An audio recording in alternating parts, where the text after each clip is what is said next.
Title, she said she'd be working late. Then I found a receipt that ended everything. She told me she'd be working late. Budget closeout, she said, leaning in to kiss me goodbye. Payroll's a mess this cycle. Might not get home until after 10. I smiled and nodded, just like I always did. Kissed her back. Wished her good luck. Told her I'd leave the porch light on. She smiled, picked up her bag, and walked out the door. I never suspected anything. Not then. Not even a flicker of doubt. But 5 days later, I found the receipt. And in less than 10 seconds, I saw my entire marriage unravel right there in ink and thermal paper. We'd been married 12 years. 12 good years. Or at least that's what I would have told anyone if they asked. We weren't perfect, but we laughed a lot. Traveled sometimes. Argued about dumb things. Made up over pizza and cold beer. We raised a quiet, thoughtful boy together. Liam was 10 now, smart, sensitive, already a better version of me in all the ways that mattered. We weren't flashy. We weren't toxic. We were simple. And that simplicity was a comfort. Or so I thought. Nina worked in corporate finance at a regional bank. Nothing glamorous, but solid. Steady. She liked her routines. Woke early, exercised, ate Greek yogurt with honey every single morning. Worked late once or twice a week, usually Mondays or Thursdays. I never questioned it. I had no reason to. Until that Thursday. I'd taken my car in for maintenance, left it overnight. She let me take hers to work.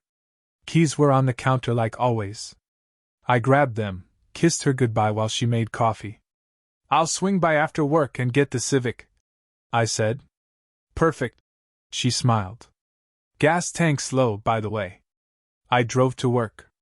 Same 35-minute commute, same parking structure, same cluster of emails waiting for me. But around noon, I needed to grab lunch, and her glove box wouldn't open. It was stuck. I tugged once. No luck. Gave it a little shake and pop, it fell open with a jolt. Receipts fluttered out like snow.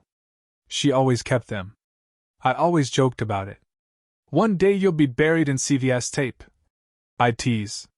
She'd laugh, say it helped her balance expenses. Most were old. Grocery stores. Gas. Coffee. But one caught my eye. Because it was folded. Neatly. That wasn't like her. I picked it up. Cabana 58, Fine Dining and Wine, downtown. Date, last Thursday. Time, 8:41 p.m. 2 entrees. 1 bottle of wine. A dessert with an extra espresso. Subtotal, $186.25. I blinked. That was the night she worked late. Budget closeout. I flipped the paper over. Scrawled on the back in unfamiliar handwriting. Dinner was perfect. Next time, you pick the hotel. The smiley face at the end made me nauseous. I sat there, door still open, sunlight baking into my back, just holding this strip of betrayal like it might bite me. It wasn't the amount. It was the message. It was the timestamp. It was the lie. Budget closeout. I didn't know what to do. I just sat there, fingers trembling, the receipt already warming in my palm. At first, I thought, maybe there's an explanation. Maybe it was work. Maybe a celebration. Maybe someone else wrote the note. Maybe she was just being friendly. Maybe I was reading too much into it. But my stomach didn't buy it. My heart didn't either. I refolded the paper the same way I'd found it. Slid it into my wallet. Closed the glove box slowly. For the rest of the day, I was a ghost. I answered emails. Made 2 calls. Ate nothing. Smiled when someone passed my desk. But inside? Everything was shaking. I picked up my car after work. Drove hers home. Handed her the keys. "Thanks," she said. "Everything okay?" "Yeah," I lied. She turned back to the stove and stirred the sauce she was making. "Liam has homework. Can you help him?" "Sure." That night, she curled beside me like she always did. Wore the same satin pajama set I bought her last Christmas. held my hand in the dark. I lay there, awake, receipt burning in my wallet like a match I couldn't strike yet. I didn't sleep. Because the worst pain isn't betrayal. It's pretending like you haven't seen it. The next morning, I got up early. Made breakfast. Poured coffee. Watched her pack her gym bag. She smiled like usual. Kissed my cheek. Same perfume. Same lipstick. The same woman, now stranger. She left. I stood in the kitchen for 10 straight minutes after the door shut. Then opened my wallet. Unfolded the paper again. I called the restaurant. Asked to speak to a manager. Told them I was reviewing card statements and needed a copy of the receipt for expense clarification. They emailed it to me. Name on the reservation, Nina V. Guests 2. Seating private booth. Waiter notes. No dietary restrictions.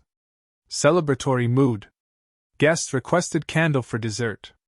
I leaned back in my chair. Heart pounding. The name was hers. The booth was private. The note was intimate. She'd lied. Clean. Simple. With ease. That night, I said nothing again. But I began watching. Every smile. Every phone call. Every excuse. I paid attention in a way I never had before. Because when the trust breaks, everything turns forensic. Saturday afternoon, she left to get her nails done. Said she might stop by Target. I waited 20 minutes. Then opened her laptop. I knew her password. She never changed it. Her email was clean. Too clean. Inbox had only work-related messages. No flagged items. No folders except receipts important and Liam's school. I checked the trash. Nothing recent. Then I opened her calendar. Scrolled through past weeks. Last Thursday. Budget review with Shelley, 7 to 9 p.m. There was no Shelley in her company directory. I checked. I opened her photo app. Scrolled slowly. Nothing unusual until I saw a selfie taken in dim lighting. Amber glow, wine glass in hand, hair down in loose curls she rarely wore. She wasn't at a meeting. She was dressed to be seen. I emailed that photo to myself. Then closed the laptop. Cleaned the fingerprint from the lid. Later that night, we watched a movie. She rested her head on my chest. I played with her hair.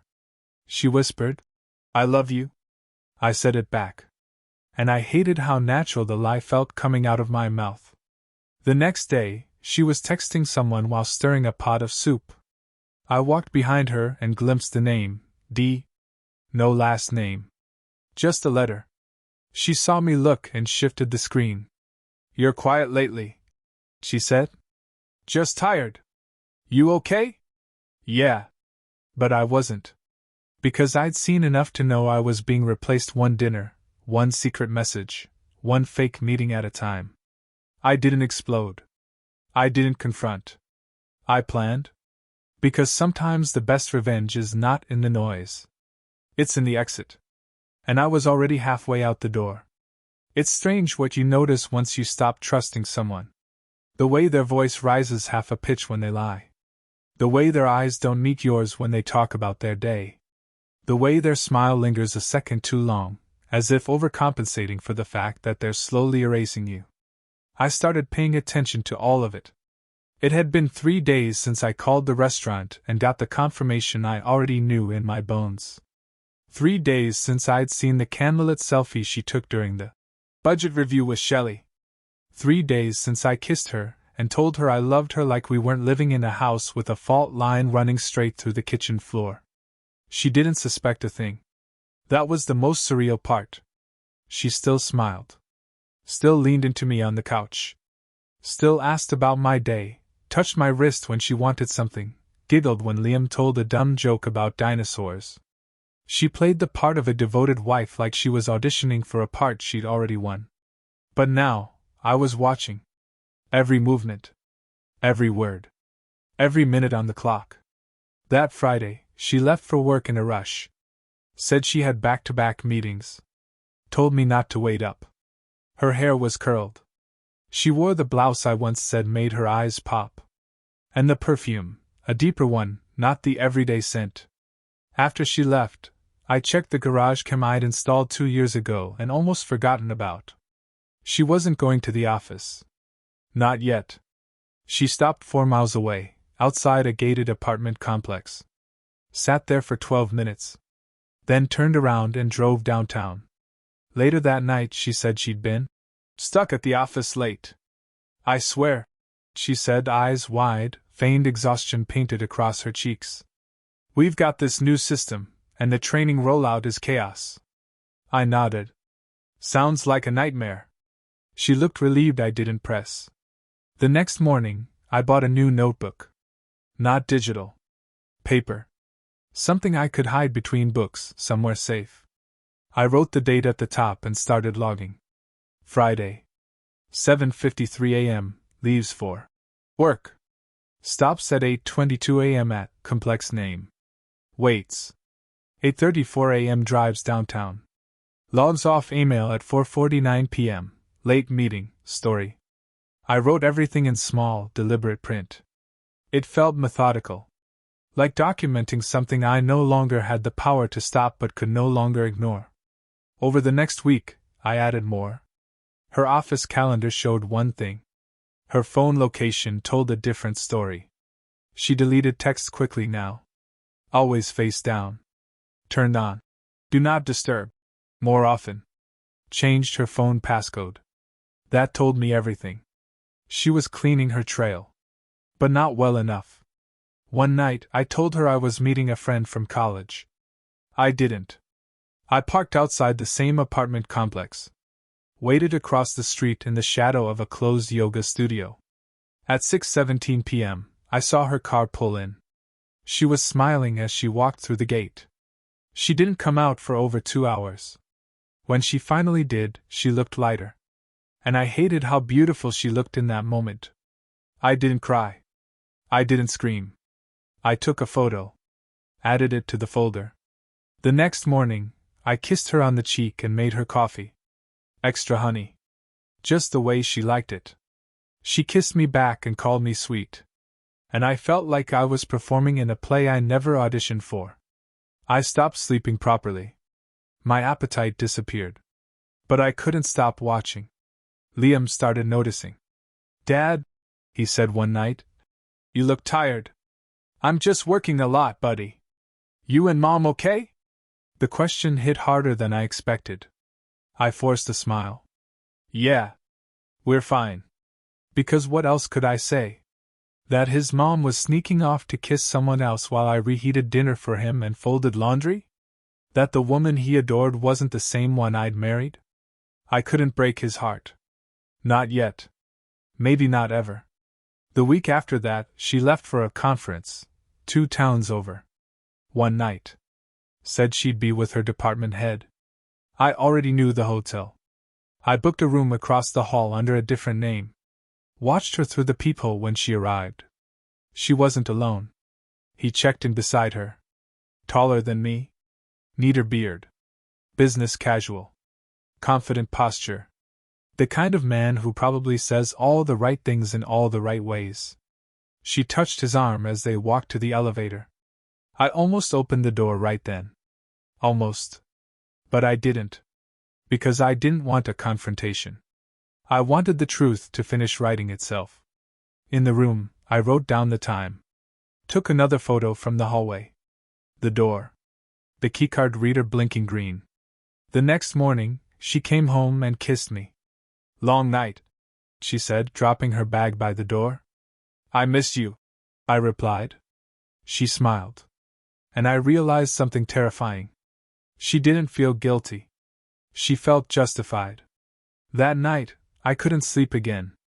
So I got out of bed and sat in the living room with the lights off. I thought about who I used to be. The man who believed in her laugh. Who held her hand when she was sick. Who stayed up all night with Liam when he had the flu because she had a big meeting the next day. I thought about our wedding. The vows. The promises. All of them meant something to me. Every single one. But not to her. Not anymore. She came into the room around 2:30 a.m. Sat down on the couch beside me. "What's wrong?" she asked. "Nothing." "You sure?" "I'm just tired." "You've been distant." "Yeah." She hesitated, then reached for my hand. I didn't stop her. But I didn't hold back either. She looked at me, eyes searching. And for the first time, I let my eyes tell the truth. There was something in them she hadn't seen before. Certainty. Resolve. She didn't say anything else. Just leaned against me. And I let her. But I knew, deep in my chest, that this would be the last time. The next day, I drove to the bank and opened a private account. I moved half our savings into it. Started documenting every financial decision. Every transfer. Every piece of evidence. Because when I left, I wanted it clean. No screaming. No begging. Just facts. I met with a lawyer the following Tuesday. Explained everything. He didn't blink. Just listened. Took notes. When I finished, he asked one question. "What outcome do you want?" "Peace," I said. "Do you want her to know before the papers come?" I paused. Then shook my head. "I want her to feel what it's like to be surprised by the person who knows you best." That night, she came home smiling. Handed me takeout. "I know you've been stressed. Thought you'd appreciate a break." I took the bag. Smiled. Thanked her. We sat down to eat. She talked about nothing. Work. A new yoga class. Liam's school event. I watched her hands as she spoke. Her lips. Her eyes. I tried to remember the first time I fell in love with her. And I couldn't. Because the woman in front of me wasn't her. Not anymore. At the end of the meal, she reached across the table and said, "I love you." I looked at her. And said it back. Because in 24 hours, those would be the last words I ever said to her again. I woke up before the alarm. The sun hadn't cracked the blinds yet. The room was dim, quiet, and cold, colder than usual, like the air knew what I was about to do. She was asleep beside me, face turned toward the window, breathing soft and even. I stared at the ceiling for a while, trying to steady my pulse. I wasn't nervous. Not afraid. But this was it. The final morning I'd wake up next to her as her husband. The final morning she'd get to pretend she hadn't set fire to everything we built together. I got up quietly, dressed, brushed my teeth, skipped coffee. There was a manila envelope on the desk in the living room, right where I left it the night before. Inside, everything. Screenshots. Photos. Printouts. Notes. The original receipt. My lawyer's draft. I slid the envelope into my bag and sat on the couch. I didn't have a script. Just the truth. She came down an hour later, hair damp from the shower, wearing a sweatshirt she used to steal from me back when we were first dating. "Morning," she said, stretching. "Morning. You want eggs?" "Not hungry." She paused, halfway to the kitchen. Turned. "Everything okay?" I looked at her. Really looked. "Sit down." She blinked. "Now? Please." Something in my voice made her sit. Not panic. But something heavier than usual. She sat across from me at the dining table, hands curled around a coffee mug, eyes flicking between mine. I reached into the bag, pulled out the envelope, set it down between us. "What's this?" "Proof." "Of what?" I said nothing. Just pushed the envelope closer. She opened it slowly. The receipt was on top. She frowned. "What?" Then froze. Her lips parted. Her eyes flicked to mine. I didn't blink. "Keep going." She flipped through the pages. Photos. Screenshots. Calendar discrepancies. Location history. The hotel record. The restaurant manager's email. The text I'd recovered. The printout of her selfie with the wine glass. All of it. I watched her face go through every stage: confusion, panic, embarrassment, fear. She closed the folder halfway through and pressed her palm against her forehead. "Jesus," she whispered. I let the silence hang. She began. Don't lie. I wasn't going to. I raised an eyebrow. She opened the folder again, like it was a grenade she thought might still be diffused. It wasn't what it looks like. It's exactly what it looks like. She shook her head. It started before I even realized. It wasn't serious. I didn't. Stop. I wasn't yelling. I didn't have to. You had dinner with him. You spent nights with him.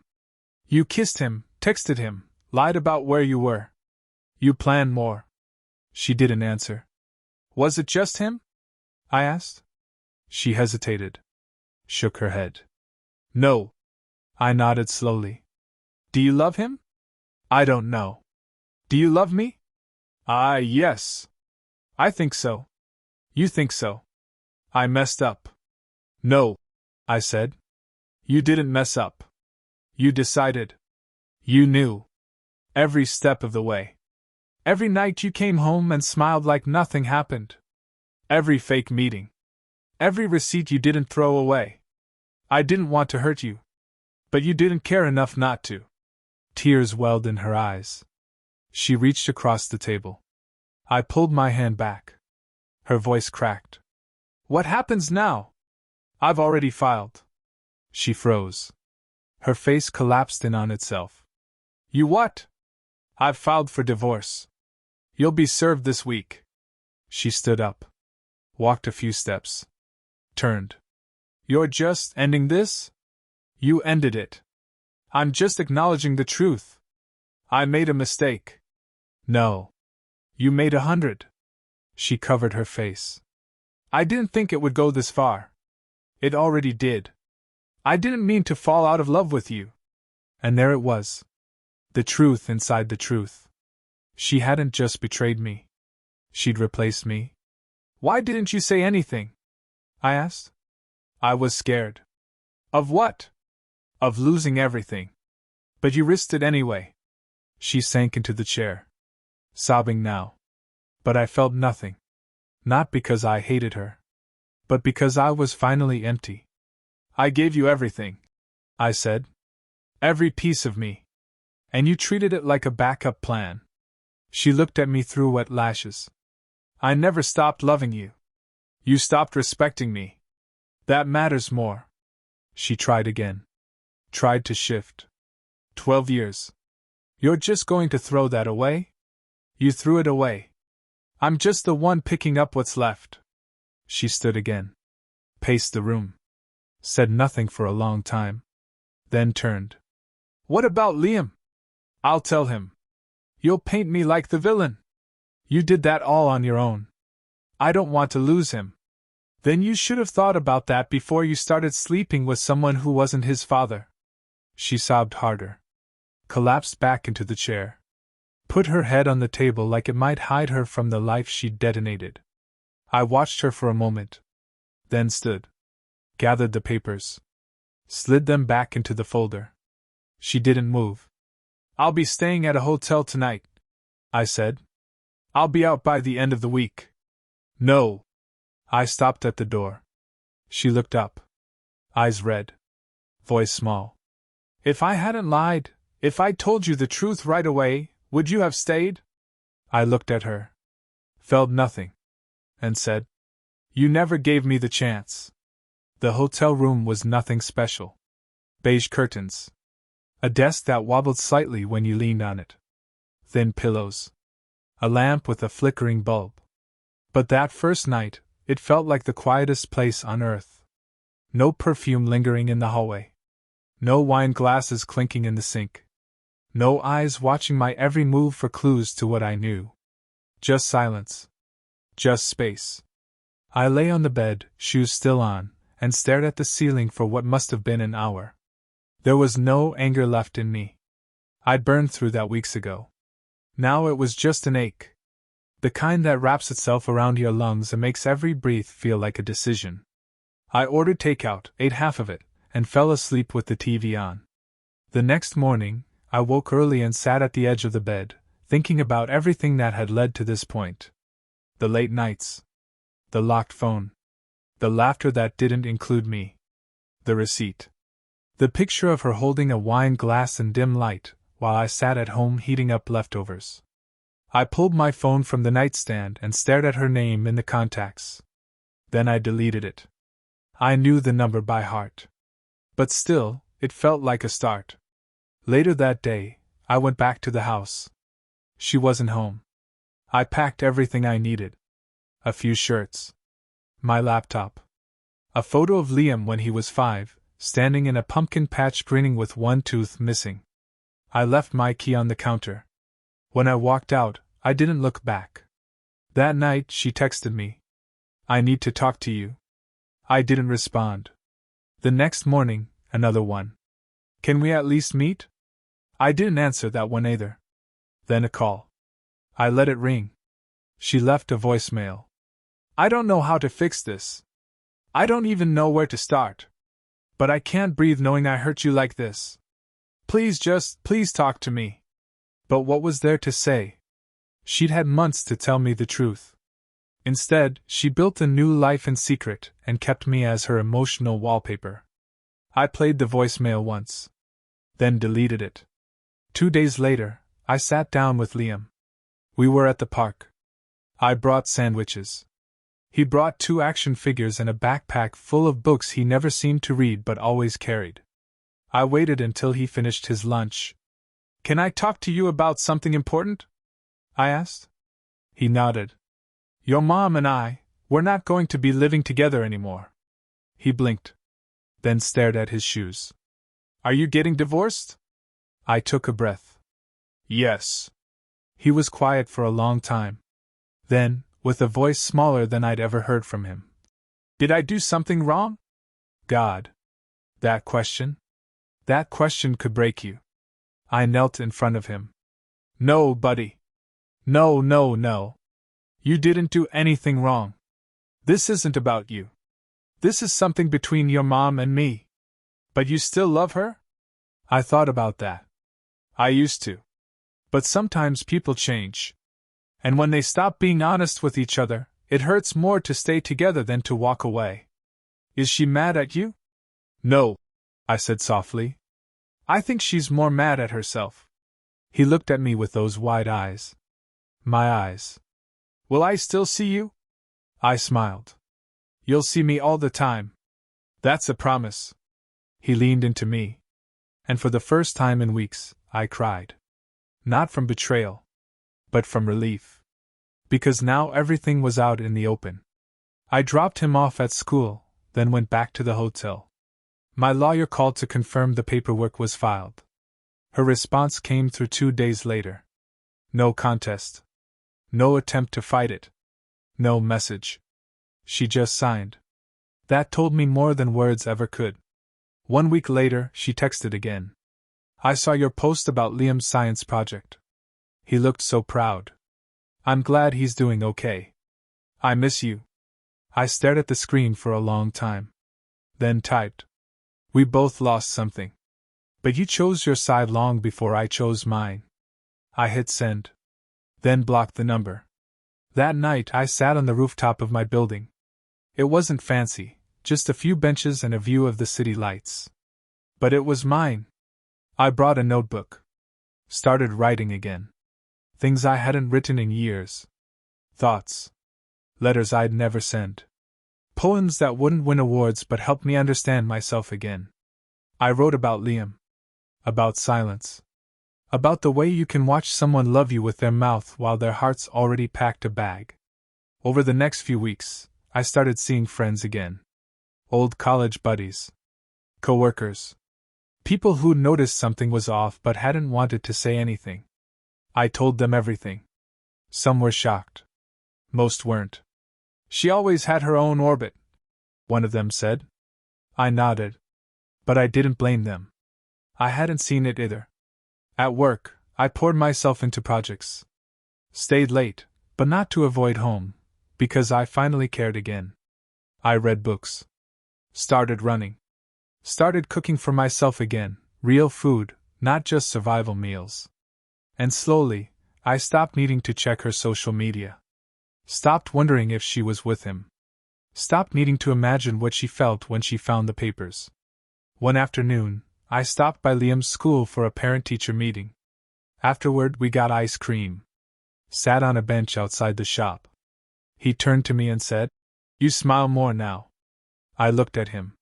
"Yeah? Yeah. You used to always look tired." I laughed.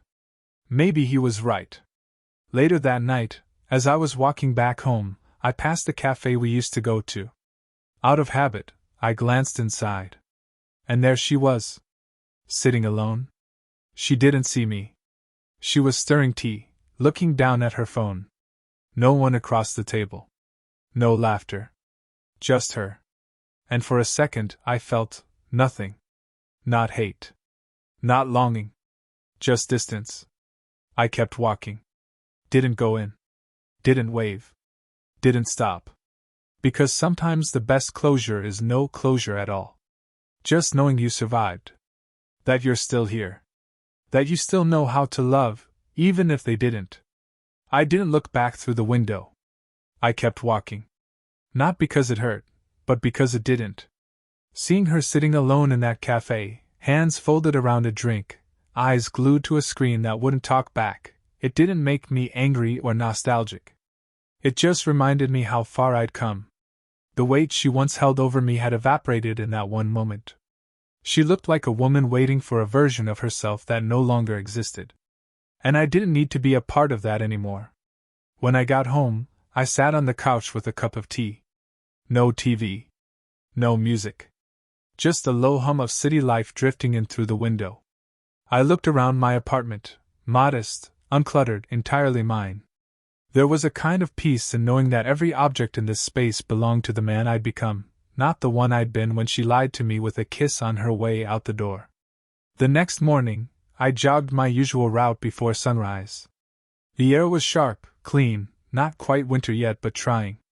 I moved past the storefronts, the bakery where I now knew the barista by name, the bookstore I'd returned to after years, the little park Liam liked with the crooked slide and squirrels that always seemed too friendly. By the time I got back, I was sweating, winded, alive. She hadn't texted again since I blocked her. No new emails. No messages from anyone in her orbit. It was like she vanished the same way I once did, quietly, deliberately. And I let her. That day, I picked Liam up from school. We grabbed burgers and sat outside despite the cold, his jacket zipped up to his chin, ketchup on his cheek. "Do you think Mom's sad?" he asked between bites. I looked at him carefully. "Maybe. Because of us?" "No, buddy," I said. "She made choices. Sometimes we don't see the damage until after it's done." He stared at his fries. "Do you miss her?" I took a breath. "I miss who I thought she was.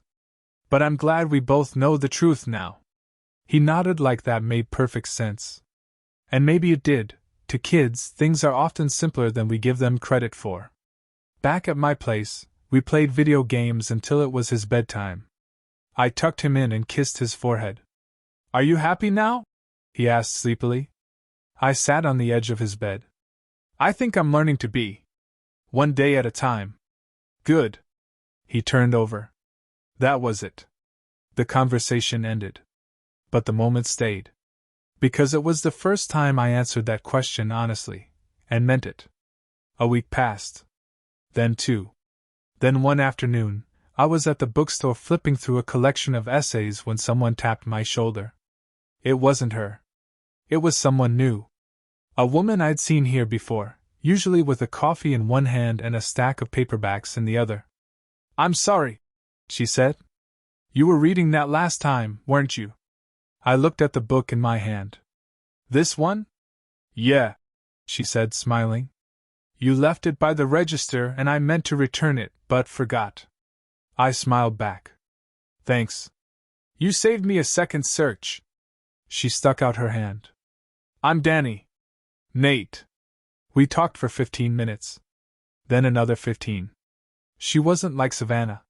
She didn't laugh at things that weren't funny. Didn't fill silences to kill time. She asked thoughtful questions. Listened when I spoke. And when she said goodbye, she didn't flirt. She just said, Nice talking to you, and walked away. It was refreshing.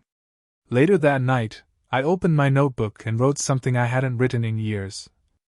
I don't need fireworks. I need someone who's warm in the dark and honest in the light. The next day, a letter arrived. No return address. Just my name on the envelope. Inside was a page of handwriting I recognized instantly. I'm not writing to ask for you back. I know that window is gone. I just wanted to tell you something I never said out loud. You were good to me. You were patient, steady, and kind. And I let that feel like weakness. I mistook quiet for passive. Loyalty for routine. But you were the safest place I'd ever had. And I hurt you anyway. That's on me. I'm not expecting forgiveness. I just needed to admit it. Goodbye. S. I folded the letter once. Then again. Slid it into the drawer with the old court documents and photographs I hadn't looked at since. I didn't need to reread it. Didn't need to reply. I already had my closure. It came the day I stopped chasing answers and started rebuilding questions that belonged to me again. That night, I sat by the window and stared at the lights of the city. The world felt bigger now, not because it was, but because I had more space inside me to hold it. Everything she took, my trust, my certainty, my ease, I was slowly taking back. But better. Stronger. Cleaner. And somehow softer too. Because I still believed in love. Just not in people who think it's a game. Not in hands that hold you while texting someone else. Not in lips that kiss you while laughing behind your back. Love isn't loud. It doesn't shout over your doubt. It shows up. Every day. Fully. When Danny texted me 2 days later and asked if I wanted to meet for coffee, I said yes. Not because I was looking for a replacement. But because I was no longer afraid of being seen. And that's what Savannah never understood. You can cheat on a person's heart. But when you start treating their presence like an afterthought, their absence becomes inevitable. The next chapter of my life doesn't start with someone new. It starts with this. Me. Whole. Clear. And ready.